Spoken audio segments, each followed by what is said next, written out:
Yo, this is Rampant Killer already, the DJ. Buterevu mwebali kubangata mukyatumbudde abalungi abeekuumidde ku PJ kansuubire nti muli bulungi ntuuse nate okubanga mbatuusaako ebyenjawulo. Akalulu bwa pulezidenti tuwaakalaba kaalimu emiggo byonna byalimu naye ate buno obululu bwa wansi bususse okubaamu emivuyo. Wetwogera NRM chairperson omukulu amanyiddwa nga Samson Wamimbi ng'ono ava mu disitulikiti ey'e Bukedde oba Bukedeya bw'atyo attiddwa mu kavuvuŋŋano akabaddeyo obadde bagezaako kubanga ate balonda bano babadde balwanira bululu bw'atyo nabanga ate ava mu bulamu bw'ensi eno. Kitalo nnyo, kitalo ddala. Poliisi Makindye yakutte omukyala yakutte olwejje lw'amazzi ageeseza obulungi n'agayiwa ku muto ow'emyaka 10 mwana wa bulenza yenna yamwokyeza. Kyabadde amulanga sinaba kukitegeera naye nga ekyo kyekiriwo emitima emikakali abakyala bo bagirina era nga bangi bagituulidde naye nga okusinziira ku mawulire nga bwe ngalabye abantu bangi babadde beekokkola omukyala ono gaga nti abadde n'omutima ogutali mwangu era nga lwo n'omwami ategeezezza nti yawalirizibwa sengukamu eriyeyo luwampisa za mukyalo oyo. So ngate ne mutabani wa Gaddafi Seif Gaddafi yakubiddwa amasasi agamujje mu bulamu bw'ensi eno. Watch this. Guys, Gaddafi's son has been killed. That's right, they shot dead Gaddafi's son. Yeah, Gaddafi's son is no more. Saif al-Islam, he was shot dead, and when people discovered him, they basically sent out a message for people to come and identify him because he was always considered to be his father's, if you like, number 2. And it's not clear who killed him, but the son of Gaddafi, Saif al-Islam, is dead. These people just will not leave Africa alone. They will not leave Africa alone because where they think there's hope, they want to demolish that hope. Don't forget that Gaddafi was killed because he was trying to unify Africa. He was talking about getting rid of the dollar and using gold in order to help Africa become a unified state. And they got rid of him, and now they have got rid of his son. Amawanga ga Afrika geeyongeredde ddala okubanga ategeera liikirira n'okumanyira ddala nti abeeru wamaggwe tebabaagala oluvannyuma lw'akatambi akalaga aba Russia nga bagenda mu maaso okubanga ate basindiikiriza omusajja Omunnakenya eyasibiddwako obulungi landmine mu kifuba eyeebeera bbomu kiba kika kya bbomu bwe batyo ne bamusindiikiriza abeere ng'ate agenda ku front line asobole okubanga ayabikira eyo n'aba Ukraine. Abasajja bano babalimbalimba nga bajja mu nsi zaabwe ne babategeeza nga bagenda ofuna emirimu emirungi wabula okubatuusa babatuusiza Russia ne babakolaki ne babagatta mu magye ku kifuba training ya wiiki emu 2 bwe bati ne babanga ate batandika okukolaki okubalwanyisa okubatwala mu ntalo. Bangi bafiiriddeyo era bazze bababika so nga ate abo abasimatuse bagenze maaso okubanga banyumya emboozi nga bagirojja biki bibasanzeyo oba bibayisemu. Bannayuganda bangi wano balimbibwa abantu ab'enjawulo okubatwala emitala w'amayanja ne babasuula mu nsi ez'enjawulo ne batabafunira mirimu nga babalese bulesa mu bbanga ne balajana nga baagala kudda tuzze tubiraba naye ate bano bo kye baatuseeko kikambwe bakutwala mu magye ku Lwampaka.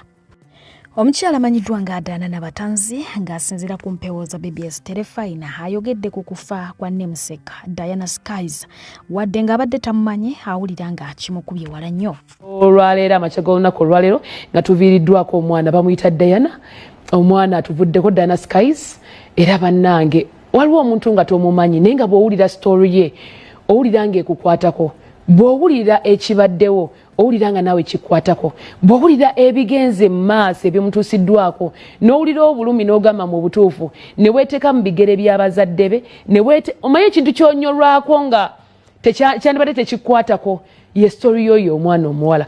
Ngenda kusaba poliisi nze nteeka eddoboozi lyange ku bantu abalala aboogedde olunaku olwaleero ku luno ndowooza poliisi ekola sigenda gantekola naye ku luno ekola ennyo. Tugenda kubasaba abapoliisi mukole nnyo okulaba nti family efuna obwenkanya n'omwana ono naye afuna obwenkanya wadde essaawa eno gwe twogerako mufu zembuyaga ezikunta essaawa eno.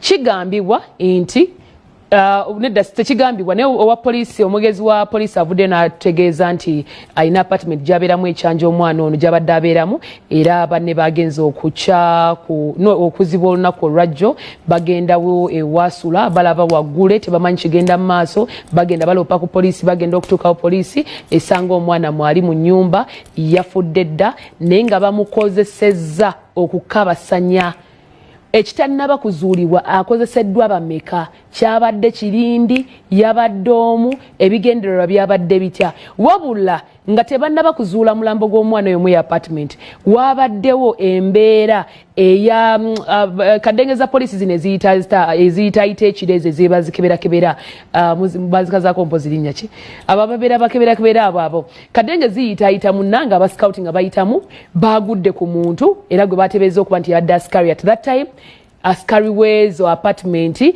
nga ine ensawo jakutte ensawo ya mukyala n'ebintu ebyadde mu musawo eyo nga byabakyala era bagenze okuba nti baloopa ku poliisi ne poliisi okujja okuzuula omulambo ogwo bagenda okugatta kiri nga kigatta nti askari yabadde alayika amaze okubako byakola oba okubako byategedde ye nga atambula akoze eki ayiseemu so yakwatiddwa askari before nga tebannaba nakuzuula mulambo guno naye byonna nga bigattagatta so abategezezaako nti kwe batandikidde ku ono okubeera nti banoonyereza ate ebirala wabula twagala nze nsaba busabi yenna ali eyo ng'olina ky'omanyi ku kufa kw'ono omwana because how waliwo abazze ne batuwa emboozi ez'enjawulo ne batugamba bamubadde ku internet eri funny because bamanyi mwana muwala abadde alina obulamu obweyagaza bwatambuliramu obulamu obw'okwebaddala obulamu obw'okulya ssente abadde muli wa ssente alina obukete bwe bwayambala ne batandika okwogera bye boogedde alina gwe yaliira ssente manya miliyoni 2 miliyoni 3 miliyoni 4 miliyoni mmeka does it mean nti you deserve death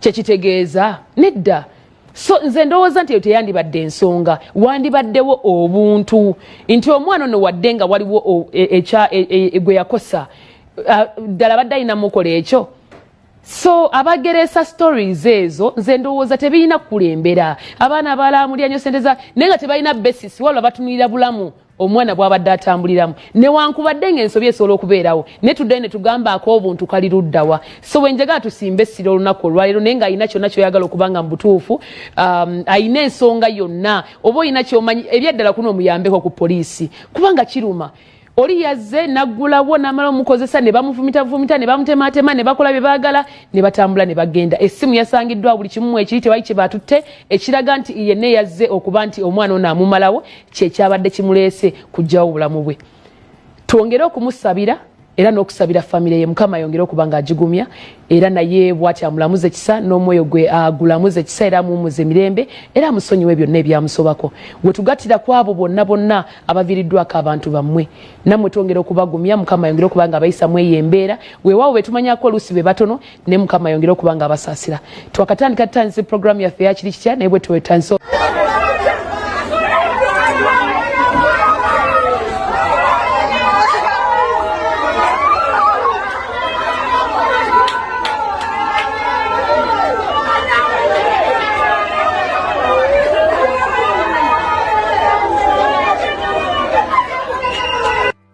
Munnankyukakyuka amanyiddwa nga Raymond Asko bw'atyo yavuddeyo n'ategeeza bannankyukakyuka nti eyo gye yabadde atwaliddwa ab'ebyokwerinda yasanzeeyo political activist omukulu amanyiddwa nga Sam Mugumya ono abadde anoonyezebwa okuva omwaka oguwedde era nzize wano ebbanga eriwerako ddala nga mbategeeza ku by'okubula kwe era nga abasinga babadde tebamanyi mayitire ge naye nga abadde yabula ono Asiku yatutegeezezza nti amusanze ng'embeera gy'alimu mbi ddala nga n'okutambula takyasobola kutambula we yatuuka wabula yabakakasizza nti ali eyo muzimu ku zi safe house gye bamukuumidde ab'ebyokwerinda kinajjukira nti yakwatibwa oba yabuzibwawo ennaku z'omwezi nga 26 August omwaka oguwedde mu disitulikiti ey'Embalala era nga okubula kwe kwava ku kuba nti yavaayo n'alangirira nga bwagenda okwesimbawo mu kalulu k'omwaka guno ketukubye emabega amaze ennaku eziwerako ddala 157 nga talabikako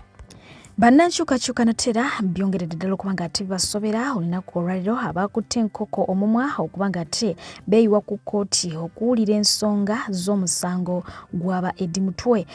Omulamuzi avuddeyo oba munnamateeka avuddeyo n'abategeeza nti omulamuzi ali mu nsonga zaabwe tagenda kuba nga ate ajja era ku lw'ensonga eyo nabo si baakulabikako mu kkooti okutuusa ennaku z'omwezi zaabawadde. Leero omulamuzi tagenda kubeerawo so babongezaayo bagenda kukomawo nga 27 mwezi guno aba Eddie Mutwe ne gurupu ye. Abatuuze abasoba mu 5 abaagobwa ku ttaka lyabwe erya Nsowe Forest Reserve wali eri Emadugomba bongedde okufuna ekikangabwa abamu ku bo nga baakubiddwa emiggo emizibu ddala era nga bitwogera banyiga biwundo. Eyasinze okuba nga ate ayisibwa bubi ye ssentebe wa NRM amanyiddwa nga George Tumusiime nga ono wa ku kyalo ekimanyiddwa nga Kamusiima. Bwe batyo baamukubye emiggo emitirivu ddala n'avaayo n'agenda maaso okuba nga ate asaba omukulira Kaguta Museveni ayongera okuba nga ate ayingira mu nsonga zaabwe. Boolaba bano baakampinga mu nsiko oba mu nnimiro nga kati gye babuyiwa oluvannyuma lw'okugobwa ku ttaka lyabwe. Dokolo South MP Felix Okot Ogong bwatyo ye yavudde ate mu lwokaano lw'ebyobufuzi oluvannyuma lw'emyaka 30. Ono nno okubivaamu yamaze kuba nga ate awangulwa wa People's Congress amanyiddwa nga Vincent Opito. Yes, abadde mubaka okumala emyaka 3 Parliament yagiyingira mu mwaka gwa 1996 naye nga kisinza okuba nga tekyewuunyisa abantu nti abasinga obungi babadde tebamumanyi era nga bamuwulira mulundi gusookera ddala. Songa ate ye Chief Justice omukramanyiddwa nga Dr. Flaviana Zaija avuddeyo bw'atyo n'alabula bannayuganda abeeyambisa emikutu migattabantu okugikozesa okuba nga ate balumba bannamateeka b'eggwanga lya Uganda ab'enjawulo. Ono abategeezezza nti tebagenda kuba nga ate bagumiikiriza jjoogo lya kika ekyo era mubeere beegendereza n'ebigambo byammwe.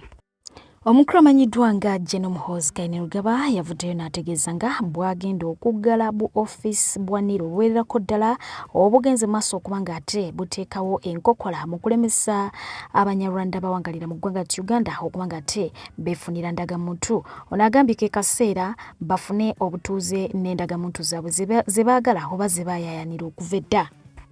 Weewaawo olwo olutalo lwabaluseewo wakati wa General Muhoozi Kainerugaba n'omukulu amanyiddwa nga Dr. Chris Baryomunsi. Yes, era nga bano balina embiranye zaabwe.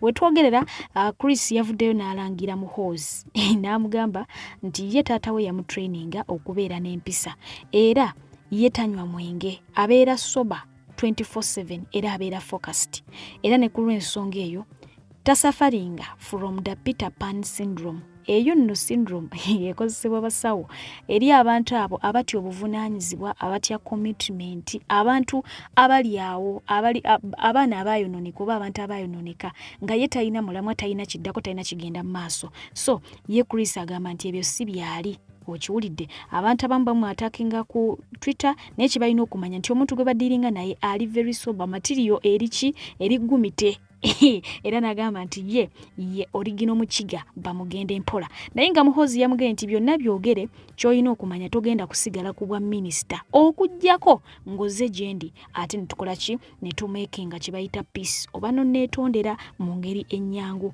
So awe tuli ono wa NRM kooli tumanyi gyagwa so seetaaga kubanga ate nkuzaayo nnyeyo. Mu bimu ku bantu bye balowooza oba bannayuganda bye balowooza bye by'okuba nti Muhoozi waakufuuka pulezidenti oba taatawe waakumufuula pulezidenti akadde konna. Ono yavuddeyo n'agamba nti mu mwaka gwa 2031 tagenda kwesimbawo oba tagenda kujja ku ntebe ya bukulembeze no. Omulimu ogwo agenda gulekera kojjaawe amanyiddwa nga Afande Salim Sale. N'agamba nti oyo ali much better than him bwe kituuka mu layini eyo. N'agamba ye nga ye Muhoozi agenda sigala nga afokasinze kujje lya Mukama Katonda oba okiwulidde. Teyakomyawo ayogera ku baana ab'obulenzi mu Buganda n'agamba nti waliwo abaana ab'obulenzi okuva mu Buganda abalina omuze ogw'okuwasa bannyinaabwe abanyankole nga bagamba nti balina olukusa okuva ewa muzeeyi n'abagamba nti tebikolawo ebityo bw'oba tofunye lukusa kuva wa mwannyina ky'olina okumanya nti ojja kubeera eyo ng'olina ebikolimo mu makaago oba yabadde ategeeza ki wano naye nga kyekyo ye bw'ati bwe yakyogedde so nga tebodda ku nsonga ze n'Abamerika nabyo tebinnagwa. General Muhoozi Kainerugaba atadde akaka kyaddaaki ayanukudde US Senate Foreign Relations Committee Chairman Senator Jim. General Muhoozi Kainerugaba alayidde okudda ku bbeere lya nnyina nti kiikafuuwe eggwanga erya Amerika okufutubbala ku Uganda nga ligitiisatiisa kw'ossa n'okwagala okukozesa bannayuganda nga abaddu baalyo. Jukira nti gye buvuddeko Senator Jim ono yatiisatiisa n'agamba nti eggwanga erya Amerika ligenda kuteeka envumbo ku ggwanga lya Uganda kw'ossa n'okuddamu okutunuulira enkolagana yaalyo mu by'okwerinda n'eggwanga Uganda. Oluvannyuma lwa General Muhoozi Kainerugaba okuvaayo n'agamba nti eggwanga erya Amerika lirina akakwate ku kutoloka kwa Robert Kyagulanyi Ssentamu. Kyokka ate General Muhoozi tweets ezo n'agenda n'azisiimuula n'agamba nti bamusonyiwe yaweereddwa amawulire amakyamu. General Muhoozi agamba nti Amerika ya ddembe okuteeka obukwakkulizo ku ggwanga lya Uganda naye terina ddembe kukkakkanya na kutyoboola Uganda. Abalungi abatuuliriza era abatulaba olunaku olwaleero tukyaddeko ewa Sheikh Ashraf Dembe. Sebo nsanyusa okubalaba. Amannya agange ye Sheikh Ashraf Dembe akola ku bizibu by'enjawulo. Omuntu singa aba alina ebirwadde musomereddwa tumuwa amazzi ga lukuya nga bw'obadde ogalaba tugenda abantu ku kyoto ne twokya emizimu emibi egibabaamu n'okulomba edduwa. Abantu singa abeera ng'ali wano atuuse sobola okumulombera edduwa ne waba atatuuse nga mpadde amannya ge naye ng'ali wala neetaase. Enamba yange yeno eri 0707363711. Namwe bannyinaffe abali ebweru oyagala okuba nti oyagala okulombera ku dduwa ng'olina ebizibu viza zibuze amaka gakolongotana sente zikola zimpita mu ngalo ojja kumpeereza ekifaananyi kyo n'amanyago ebyo byokka bijja kummala nja kulombera edduwa ojja kutereera. Olunaku olusembayo mu mwezi mba n'edduwa eyawamu ffenna n'abalwadde bange abakadde n'abapya. Salaamu alaikum warahmatullahi wabarakatuh. Omukyala amanyiddwa nga Hajati Minsa Kabanda yassa bw'ati avuddeyo n'agenda maaso okuba nga ate ayogera ku batembeeyi abawangaalira mu kibuga Kampala nti ayagala bafulume ekibuga mpola mpola nga tebakozesezza lyanya okuviira ddala mu bakuumaddembe. Ekiragiro ekiyise kyakutwala abatembeeyi buli omu aveewo mpola mpola waali. Era tusaba n'aba enforcement baleme kubeera corrupt nga bajjako abantu bano tebabajjaako ssente. Njagala KCC ekole kyeteekeddwa okukola nga KCCA esobola okulaba nga tekola ki nga abantu bava ku nguudo kibuga kyaffe kibeere ekibuga ekyeyagaza era nga tubawadde kutandika na leero naye ne basaba ennaku weeks 2 ennaku 14 tuwadde okuva leero nga 5 paka nga 19 babeere nga kino ekiragiro kiteereddwa mu nkola. Tugenda kutandika okuba nga tubasindiikiriza tutandika ne mu nnaku z'omwezi nga 2 nga bonna bavudde ku Kiku streets. Tumanye ebifo bitono ebibakoleramu tugenda kubateerawo Sunday market ate tulabe nga ne evening market tujoogerako ne security tulaba kisoboka kuba tekisoboka nekya Sunday market kiri confirmed tugenda kikola era tusuubira abantu batulinde nga tutaddemu ekyo ekintu mu nkola. Songa teye omukyala amanyiddwa nga General Naraiso ku nsonga y'omukulu Kyagulanyi Ssentamu ayongedde okuba nga akkaatiriza nti tewali anoonya Kyagulanyi okuggyako nga Kyagulanyi ye kennyini yeeridde ambush n'agenda mu nsiko naye asobola okuba nga ate akolanga Museveni bwe yakola mu G9. Naye ng'ebyo yakabyogera waliwo munnankyukakyuka avuddeyo n'ategeeza nti yasaliddwako ab'ebyokwerinda mu maka ge bwe batyo nga bamukazaakaza ababuulire wa Kyagulanyi waali. We don't want to kill you. Just give us Bobi Wine. Intelligence has it that you're the one who has been keeping Bobi Wine for some time. Then they asked me when I came, like, when did you leave Mbale? Is it at midday? And I told them, yeah, it's true. So it was a midday when I left Mbale yesterday. And came here. So all along, I think they have been training. So the people around now say today, when I went for voting, there's a vehicle that was following me without number plates. So these people had been following me for some time, trailing me. But before that, remember they had been sending me messages, people calling me, CDF wants you. I'm going to CDF for you. CDF wants you. Cooperate. Their messages are there. The person kept sending messages, but I didn't even reply. Don't be stubborn like Kalfani. We shall take you. We just want you to cooperate. You just be a smart girl, be quiet, give us what we want, and then we shall let you. Naggaye nti akalulu ka wansi ko kaakayidde ddala era ng'ekikonde kinyose wakati wa munna NUP amanyiddwa nga Fatuma Nansubuga ng'ono ayodde munna NRM amanyiddwa nga Zaitun Nabitaka ng'amulanga gwakubba Bululu.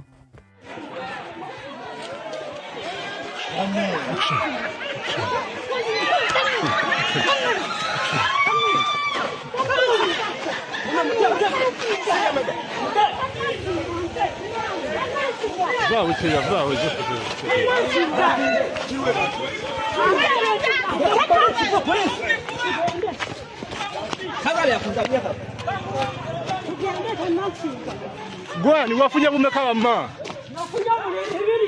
oli wawa gwani musamuza Fatuma Nansubuga wawa owekalagala paisi oyo mukazi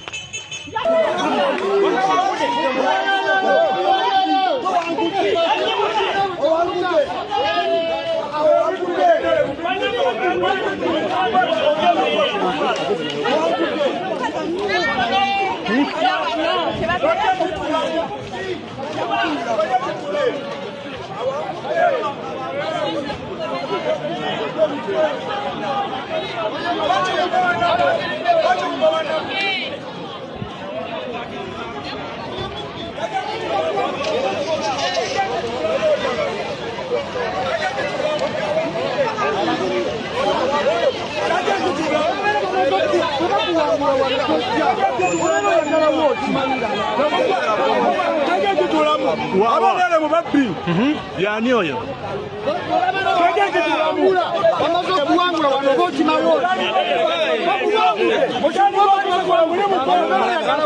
ayitibwa Zaitun nzigiramu yani oyo ayitibwa Zaitun wawa wekalagala mu tawuni kati atuuse n'abanga alangiriddwa nti yawangudde naye nga tetawangudde ani awangudde oli omukyala gw'olabye amegga ebigo era omukyala oyo omulaba alwanidde obuwanguzi bwe kubanga ebivudde mu kulangirirwa takkiriziganyizza nabyo.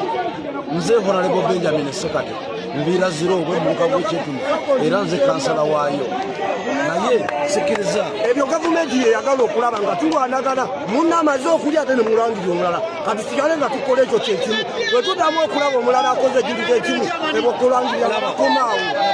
Nze ni musajja w'enaalemu era nze fulaga byalawo omuluka gw'ekyetuni. Nze obuwanguzi obwange obulaba tebuliko abanja kubanga bwe nawangudde namba 2 namusinza obululu 6 era tatawanye kuva wuwe akkiriza nti lwebitwe byatambudde abaloozi bye basazeewo. Naye ono omukyalo ono gw'olabye bamegga obuwanguzi si buwe ono ameze era nyini buwanguzi. N'olwekyo gavumenti lutaase ennonda zireme kucyankalana abalangirizi b'eruweero batereeze ennangirira awangudde gwe baba balangirira. So ng'ate n'olunaku olw'eggulo mu disitulikiti y'e Ssembabule tebyatambudde bulungi oluvannyuma lw'abakuumaddembe abakutte emmundu okuba ng'ate batuuka ku polling station emu ne batandika okutiikinga obululu nga babuteeka mu ballot boxes. Kino nno kyaviiriddeko ab'oludda olundi okutandika okwerwanako era ng'amasasi ganyose ku ground.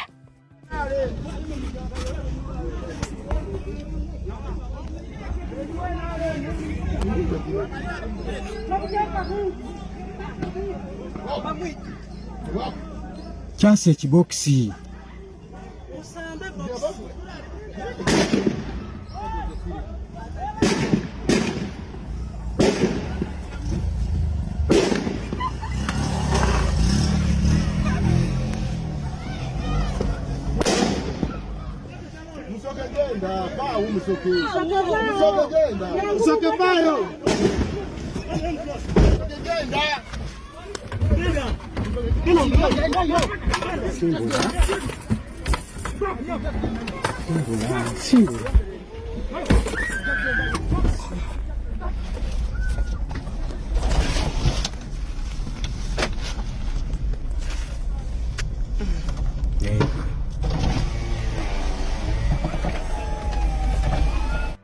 Honorable Muwanga Kivumbi olunaku regulatedwa mu kooti okubanga ate bongera okwekenneenya ensonga ze.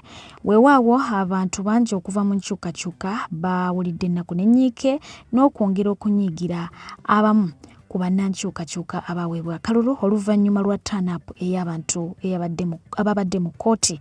Bannankyukakyuka ababaddewo babadde batono ddala ng'okwo kwabadde Secretary General w'ekibiina, kwe kuli Leader of Opposition, kwe kuli n'omukulu Nubianli wamu n'omukulu amanyiddwa nga Honorable Zaake. Ne beebuuza abalala bonna abaalondebwa ne bayitamu babaddewa kuba mu kaseera kano basuubira nti tebali bize nnyo bandibadde babeererawo omwami oyo kubanga ababeereddewo naddala mu region ey'Obuganda tewali gy'ataatuuka nga abanoonyeza akalulu. Anyways, katulabe ebimu ku ebyo ebyavudde mu kooti.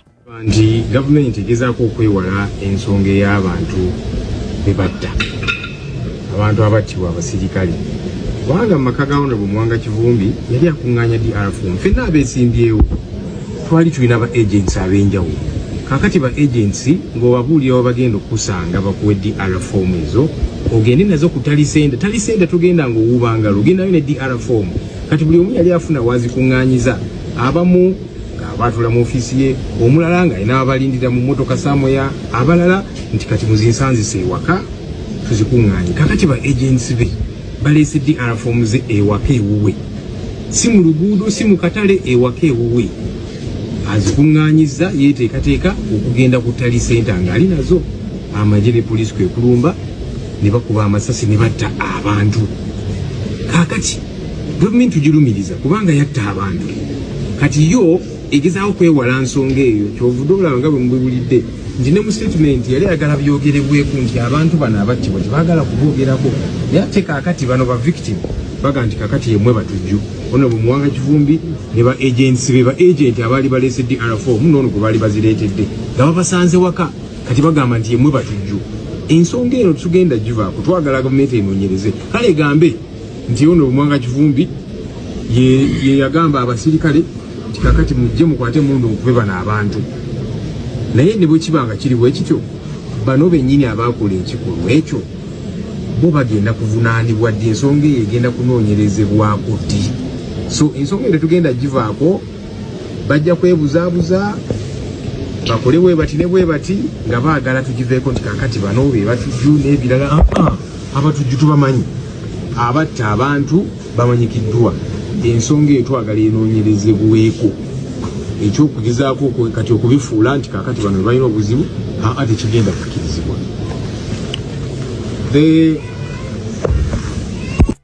Secretary General w'ekibiina kya National Unity Platform David Louis Luwongoya yagenze maaso okubanga ate akawaŋŋamula n'ategeeza nti bannankyukakyuka bonna abatali bamativu n'ebyo ebyava mu kalulu baakuddukira mu mbuga z'amateeka nga naye mwali. Agamba nti akalulu ke kabbibwa ne kaweebwa owa NRM ku bw'okubeera omubaka wa Kampala Central. Kino nno kyaviiriddeko abamu ku bannankyukakyuka okwecwancwana nga bagamba nti mukimanyi bulungi abakulira kooti abazikulembera abazitwala tebalaba nsonga lwaki omuntu yandiddukidde mu mbuga z'amateeka. We twogerera bakubaganya ebirowoozo eby'enjawulo ku nsonga eno era nga ye nga Secretary General avuddeyo yeewozeeko oba annyonnyole bannayuganda lwaki yagenze oba agenda mu mbuga z'amateeka. Ngenda kubanga ate mbikutuusako mu bits ez'enjawulo wano wenyini wengenda okubanga ate nkuteera. Webale kubeera mulabi mulungi kupijje kwoli sigala nga weekumiddeko. Beera bulungi weeraba. Mbalaye mutabukidde Lubongoya nga mugamba Lubongoya lwaki mutwala emisango mu kkooti nga mugamba nti bababba obuwanguzi bwammwe ku bifo by'ababaka. Bannange sipiidi esusse, ebintu bimu bye mwogera babikwata ate nebira nga bitulabisa naye biteeka mu a few moments later oba okitegeera. Lubongoya talina kyatakola ng'omukulu takimanyi Kyagulanyi.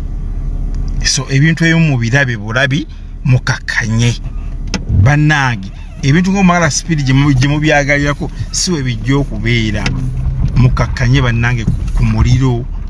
Enkimanyi mujja kunyiiga naye mukakkane. Lubongoya talina kyayinza kukola nga Kyagulanyi takimanyi. Kwekyo olina okumanya talina kyayinza kukola nga Kyagulanyi takimanyi. sagala mwefuule nti mwabasalirawo ekibiina ekyokukola. David Lewis Rubongoya ne Lopo waffe Joel Sonyi bavuddeyo ne batwala obuvunanyizibwa obukola press conference ekavule ku kitebe.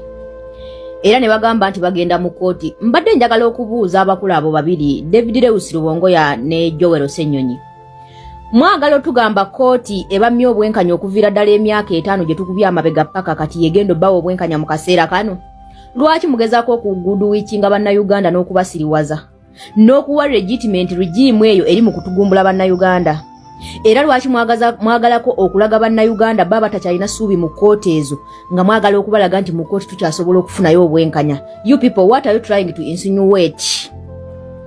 Bantu mwe mutumalamu amaanyi. Bantu mwe mu politiki nga ne we biteetaagisa mukola ebyobufuzi ne we kiteetaagisiza. Kooti gye mumaze ebbanga nga mutwalayo emisango gyammwe nga bali mu kudenominating abantu around the campaign process zonna ne baba mu obwenkanya. Kooti ze zimu ezo ze muli mugendayo nga bali mu kujjayo abantu baffe bonna bonna abaawangudde obululu. Kooti nga n'omulamuzi ey'akalonde bw'akulira Supreme Court yalayiridde Kisoze wa Museveni. Kooti eyamye bawayiswa mu ffumbiro obwenkanya. Kooti eyamma b'amateto obwenkanya. Kooti ezimye abantu bonna obwenkanya nga n'essaawa zino muli ku musango gwa Muwanga Kivumbi mutagala mutulaga nti baba wadde simanya fayiro simanya biki simanya biki. Kooti yeemu eyamma Honorable Segirinnya obwenkanya n'emumma ne passport ogenda ebweru okujjanjabibwa n'atuuka ng'agenze mu ntaana. Kati bwe mutulaga nti ebyo byonna bannayuganda bye balaba tukyasobola okufuna obwenkanya mu kooti. You people temuyina byakola. Lwaki mwagala okuligitimizinga obutemu bw'ono omusajja nga mugenda mu kooti ze? Temuyina birala byakola. Kati mbu mugenda mu kooti mbolo mulwangule, mbolo muyitemu, mbolo babalangirire, bakole batya? Kati mwagala ogamba bannayuganda nti kooti tukyasobola okugiteeka ku nninga n'etulangirira oba n'etuwa obwenkanya nga we yabuba waddi. Eyo ye kooti yemu. Eyo gye mwagala okugenda. Olaba Winnie Dolo yabadde abamma obwenkanya nga ye kala at least ko somehow yayita mu mateeko okubeera Chief Justice. Leero ate ono eyakagendako. David Lewis Rubongoya ne Ssenyonyi, don't try to fool Ugandans please. Bannaye tukoye ebyobufuzi byammwe mudde ku ground mu mobilizing abantu kooti muzeesonyiwe temugenda kufulayo bwenkanya. Mu system eyani gye bagenda bawera obwenkanya. Mpozi mugambe nti mugenda mu kooti kukutula ddiiru ne regime. Ekyo kye muba mutugamba tukimanye. Tubeesonyiwe tubalabe bulabi. Basajja mwe mututamisiza ebyobufuzi. Mumuzanya mu politiki nga bu politikinzi. Ffe tulaga tuli mu revolution mumulaga muli mu politiki nga. Mugenda mu kooti bakole batya? Kooti yajjeyo omukyala w'e Masaka. Kote ya mabawayiswa mufumbiro obwenkanya. Kote yasibye ba Edi Mutwe. Kote emye ba Gaddafi. Kote emye ba Machete. Ba Kanatta Muhammadi. Bani bonna kooti yemu. Yebamye obwenkanya. Kati mwe mugenda kufuna muti obwenkanya mweyo kooti yemu. Era mukomizisinga muti abannayuganda ne bannansi nti ffe tuwulirize oyo bullshit wammwe. Era bannansi batandika okuwuliriza oyo gasiya wammwe wa kooti. Nga president kennyini yatugambye nti terigenda mu kooti. N'omusango gwe tagenda gutwala mu kooti. Kati mwe ababaka ba parliament mutandika muti okugamba nti mugenda mu kooti. Mufuneyo ki? Nga kooti ze zimu ze bali mu kukozesa okujjayo na buli omu yenna eyawangudde wa NUP. Basajja mmwe lwaki mutuzannya ebyobufuzi ebinyiiza? Kooti mugendayo okufunayo ki? Abantu eruweera abaafa abo bo mubeerabidde. Abaafa ewa Honorable Lutamaguzi. Kati mugamba abantu abajjayo Lutamaguzi bwagenda mu kooti bagendamu obuwanguzi bwe. Abantu abaafula eminze Muwanga Kivumbi. Mulowooza bwe mugenda mu kooti bagenda kuba Muwanga Kivumbi obuwanguzi bwe. Kye mwagala okutugamba. Abantu abajjeyo omukyala w'e Masaka na Lubowa bwe mugenda mu kooti bagendamu obuwanguzi bwe. Basajja mwe lwaki mutupolitiki ng'ebintu by'ekisiru. Mwana nze ndabye press conference n'embiva nako nga mpula n'obwongo butabuse. Mudde ku ground mobilizing abantu begate ku president. Bwe mbate mulina byakola. Nga muli awo muli idle busy. Temulina byakola naye mwefudde busy nti mulina ekyamaanyi kye muli mukola. bwe mwewuba mu kooti wa Muwanga Kivumbi kati musuubira nino siteti bwe beyagadde okusiba Muwanga Kivumbi mugenda mujjayo mmwe mukakasa mmwe musobola okumujjayo mmwe nga bwe mwajja yaani system bali mu yaabwe kooti bali mu yaabwe amateeka bali mu gaabwe buli kimu bali mu kyabwe kooti zaabwe kyokera mutulaga mwagala kakasiza ddala bannansi tutumukyayina essuubi mwezo kooti omusango gwa 221 baagusala batya ogw'ebyokulonda baagusala batya mugambe nti mwe mwagala kukwata rugimu y'omuteme tugumbudde bannayuganda okuyita mu kalulu kano konna mugiwere giti bemba mwagala genda kulayira mutandike mulye ensimbi z'omuwomusolo mugende mulayire muzirye naye temututeeka mwoyo gasiya wammwe kutulowooza nti kooti za Museveni zirina ekyamagezi tezigenda okuwa bannayuganda mwagala kutufuulinga nakutulowooza ffe olwedde obwesige twabujjayo dda mu kooti tetukyazibalamu yadde amakulu ne Ssaabalamuzi yekka gwe baalonze ku luno yeewuunyisa n'engeri gye bamulonzemu yeewuunyisa ne Uganda Law Society yakikubyemu ebituli kyokka mwe mulaga bagende mu high court nga bwe mwafuna dde obwenkanya mu high court nga bwe mwamufunayo ddi nga bwe mwabufunayo ddi okuviira ddala akalulu kano konna lwe katandika emivuyo gyonna kooti gyekoze regime eri mukozesa kooti okusanyawo NUP kyokka ate mmwe mutulagira ddala bulungi nnyo nti NUP ekyalina essuubi mu kooti bakyasobola okufuna obwenkanya mu kooti. Are you really sure you people? Tunuulira baabali mu ezo, tunuulira baaba mulya nnyama bali ku TV boogera bya kisiru. Nze waliwo olwembera mu kamooli n'ensiriikira n'empulanga n'obusungu bunnuma basajja mmwe munyiiza. So disgusting. Mufa bifo. Ebisigadde temubiri nako. Kooti ezitumye obwenkanya myaka kati 7. Ze mwagala okonvisinga bannansi nti mukyalina essuubi mu kooti mugende mu kooti munoneyo ki ng'abo bennyini be mutwala mu kooti be balonda kooti eyo be balonda buli mulamuzi yenna buli muntu yenna akola mu eyo kooti. Kyemugamba mugenda mu ezo kooti zibawo obwenkanya. Ezo kooti ezo gye mugenda ogenda mufuna obwenkanya era mwagala konvisingira ddala bannansi nti anti NUP ekyalina essuubi mu kooti. You people, why are you fooling Ugandans? You have disappointed us. Ebyo ebintu bye mulimu bya kisiru nnyo mwana. Basajja mwe mutumenye emitima. Mutu disappointinze nnyo. Ntunulidde press conference y'olwalira was like is it really serious? Kati mwagala kwekuŋŋaanya mutwale omusango mu high court. Gy'obeera bali mu high court mwe mwabalonda. Mwe mwabawa emirimu. Misango emeka gye mwakatwala mu high court ne mugiwangula. N'okugiwangula baba bayambye buyambi bbawa ku just kasanyu kasaawa busaawa nga balina kye bayisaawo. Era tebaba kuloopa musango gwa court martial. Okitegeera okuva ku court martial ne baguloopa mu high court tebanditaddewo eno court martial law. Okitegeera kati muli awo mufulinga bannayuganda mubatadde mu politics ow'ekidongo mulagira ddala nti kooti zikyakolera tuzibeeremu n'obwesiga bullshit. Zikati n'ebintu mbitira bulungi tovula siyagana kujja mu kamera kubaako kyenjogera kubanga munyiiza you people. Basiwa ne banyabo nga bulijjo David Lewis Lubongoya. Olunaku lwaleero nze kwogera ku nsonga gye ndaba etambula. Olunaku lwajjo tubadde ne press conference ku Kitebe ne twogera ku nsonga ez'enjawulo ne tuwa update eri eggwanga naye mu nsonga ze twogeddemu nsonga y'okwenkalejinga abantu baffe abalina emisango okugitwala mu kooti. Era ndabye abantu abamu nga bakimisinterpretinga abalala deliberately nga bakiteekamu ebigambo byabwe n'ebirala bwe bityo nendowooza nti obaoliawo kyalibadde kikulu okuclarifyinga. Mukimanyi bulungi nnyo nti buli kiseera tubeera twewuuba mu kooti ez'enjawulo ku nsonga ez'enjawulo abantu baffe bwe bakwata tugenda mu kooti abantu baffe babawamba kati nga deputy presidents baffe ababiri bwe tutamanyi wawe bali n'abalala tugenda mu kooti eyo ne tuteekayo habeas corpus applications kubanga kiba kikulu nnyo okuziteekayo okutwalayo obujulizi obwo oluusi tufunayo bwenkanya oluusi tetufunayo bwenkanya naye tugendayo mu kooti ezo kubanga it's one of the fronts ze tukozesa okulwana. Kakati twakava mu kalulu akawa president twava ne tubategeeza nti tetugenda genda mu kooti olw'ensonga ze twalaba ku mulundi guli. Naye kakati ku nsonga z'abaana abantu baffe bakansala ba MP ba meya n'abalabe babbye simanyi omuntu yenayina lwaki abeera badiscouraginga okutwala emisango gyabwe mu mbuga z'amateeka ate ng'akimanyi nti abo abantu balina obujulizi omuntu ogenda kusanga ng'alina DR form zonna eziri awo eziraga nti yawangudde akalulu. Weewaawo nga bwe mbagambye jjo tetugendayo nti tumanyi nti waliyo 100% bwenkanya twakiraba ne ku mulundi guli twatwala emisango mingi nnyo egimu ne bagifutyanka n'ebirala bwe bityo naye twagendayo ne tubeera ku record.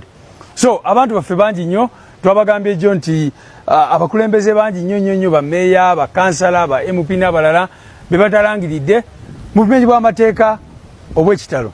Kakati abantu bwe baba tutobudde ne bakunganya obujulizi bonna lwaki obeera ba discouraginga ogenda mu courts okuteekayo emisango egyo. Kakati oli asobola okwebuuza ekyo nno kitegeeza nti bwe tutunudde wokka no nedda kubanga mukimanyi bulungi nnyo nti struggle ebeera ne fronts nyingi nnyo.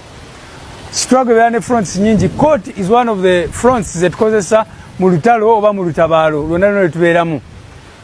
Mu abasoma ebyafaayo abasoma ku apartheid abasoma ku ntalo zonna ezibaddewo emyaka gyonna abantu bagenda mu courts si kuba nti baba basuubirayo bwenkanya 100% naye oluusi tugendayo ne tufuna chance n'osangayo omulamuzi ng'ali soba n'akuwa ne judgment ennungi naye ne bwaba atakuwadde judgment ennungi oba obadde ku record era kyova olaba ebiseera ebimu bannakyemalira bwe bagwa egyo emisango bagirevisitinga abantu gye bawaaba abantu gye bateekayo naye bw'oba tebaguteekayo kikyoba osuubiramu.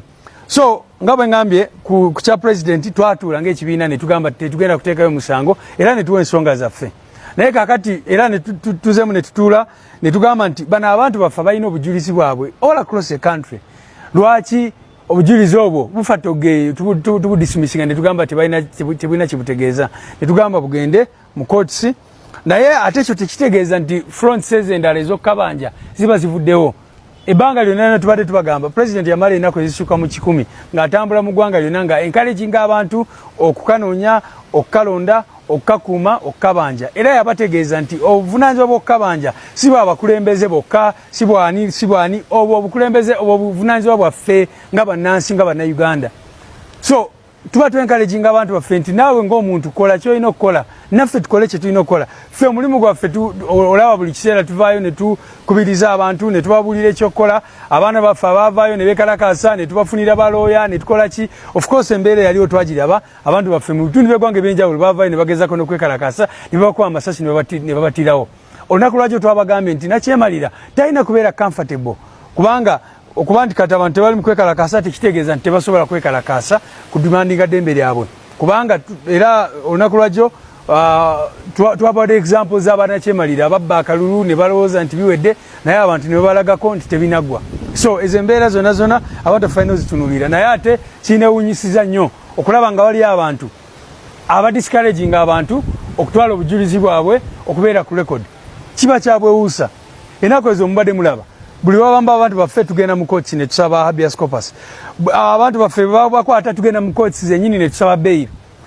Juzi ababaka baffe abayiseemu Honorable Nkeletanyi Honorable Nakwedde Honorable Sewungu bano abasajja balina mbaali bagezaako okubabba bagenda mu courts ezo ne babanja obuwanguzi bwabwe era courts ezimu ne zikiriziganya nabo ne zimaintaininga obuwanguzi bwabwe newankubadde kati ng'emasaka oyo mulamuzi bwe yagezaako okubifutyanka n'abuzaabuza era abalooya baffe ne Honorable Nalubowa ba withdrawing ne bavaayo naye bakola ki badda waka ne bebaka no basalawo nti bagenda kujulira mu kooti eddako mu high court. So basitegeera omuntu yenna abeera ayogera bw'atyo kubanga courts osobola ozitunulira nga platform endala ey'okulwana era oluusi tubeera lake n'osanga omulamuzi nga mulungi ng'agenda kutunulira ensonga mutufu bwazyo nakuwa obwenkanya awalala n'otafuna bwenkanya naye n'obeera ku rekodi ne batagamba nti ate lwaki tewateekayo musango. Ate n'ekirala ekyewunyisa bw'oteekayo musango owulira abantu boogera ebyo bw'otaguteekayo ate lwaki temugutaddeeyo. Simanyi bamubadde mulaba abantu kati nga wano mu Kampala Central mubadde mulaba abantu bagamba naye lwaki toteekayo musango batubba misana ng'ensi yonna eraba nga abantu abalonzi bo bennyini bagamba twagala mugende mulwanirire obuwanguzi bwaffe. So obeera ne conflicting ideas bw'oguteekayo abamu bajja criticizinga ate bw'otaguteekayo bagamba kiraka babawa ssente ne muguvaako omusango gwabwe. Ensonga newankubadde tozisubiramu 100% success oba ki wabula twala obujulizi bubeereyo nooli kubanga bw'otagutwalayo obeera wadde comfort abo bonna ababba kubanga bwe bakubba ne bakola kati nga bwe bakola Comrade Najja bwe bakola Chairman Nyanzi bwe bakola Comrade Wise Alex Mufumbiro n'ogamba nti nze obujulizi bwange kangende nebake nabo mu kisenge kyange nemo obujjayo mbadde ndowooza nti oba okolera awo bennyini ababba akalulu kyova olaba ababba akalulu baba DR forms baba balwana nnyo okufuna DR forms ezo baba bagezaako nnyo okutta obujulizi lwaki kubanga nabo bakimanyi tolusi kikikolera olibo mu exposing anogenda mu court no exposing obujulizi bonna tuvola bate bakyagala so abantu baffe ndowozeza nti tulungamye abantu baffe bakimanye nti struggle ekyagenda mu maaso